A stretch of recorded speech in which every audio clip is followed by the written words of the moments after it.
I'm gonna tell you something you probably already know. Supervisors are the worst. And today we're gonna cover some of the worst types of supervisors that you can have. Now, disclaimer, I can't tell you how to handle these types of supervisors because, well, I'm not a psychologist, but the best I could say is punch them. Starting off with our first terrible supervisor, we have the micromanager. This type of supervisor wants to watch you do your job, and he wants to watch closely. So close, in fact, you would think his name is Sean Combs. And why does he want to watch you do your job? Well, that's to give advice and nitpick on the job that you've been doing for many years now. Well, you know, I have a lot of ideas on how you should do your job. Thanks, bud. The next type of supervisor I'm going to talk about is one I like to call Mr. Clueless. Why are we running so slow? Shouldn't the machine run faster? The reason I call him Mr. Clueless is, well, he doesn't know how to do your job, which is going to lead to him asking a lot of questions. Why did you set it up like this? Is this supposed to be making that noise? Yeah, so Terry asked me to get a board stretcher from you, but I don't know. Where do we keep the board stretchers? And of course, this is going to lead you to question how this man even got his job in the first place. Yes, I mean, I was just in his office just blah, blah, blah, blah, blah. Now, our next terrible supervisor isn't terrible because of anything he's doing. He's terrible because of the things you're doing. And that's because this next terrible supervisor is one I like to call the blame pusher.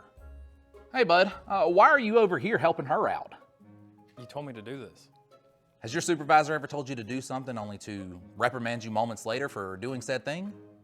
Hey, why are we doing this order right now when we should be doing other orders? But you told me to do this. So this probably happens because his boss had a problem with the decision that he made, so naturally, he has to find a scapegoat. And that scapegoat is you. Hey, why are you taking break early? What are we doing? This was your idea. You told me to do it. Now, I'm pretty sure that you can legally punch this type of supervisor. No, I wouldn't suggest punching him. Oh, well, he wouldn't suggest it.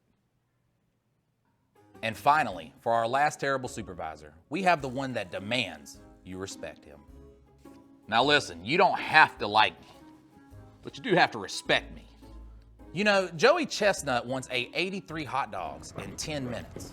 That's something I respect. What I don't respect, however, is a man who somehow fumbled his way into a managerial position. You have to earn that. So how did you even become a supervisor? So the plant manager was sleeping with my aunt, and I caught him doing that, so I got a little bit of dirt on him. Now, this type of supervisor normally has the traits of the other supervisors that I've been talking about in this video. He doesn't know how to do your job. Huh? Refuses to accept the blame for his ideas. You know, the traits that make it incredibly hard for you to respect somebody.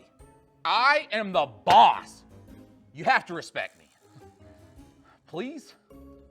Now, these are only a few examples of the many, many terrible types of supervisors that there are. Do you have a terrible supervisor? Let me know down in the comments. Give me an idea for a later video.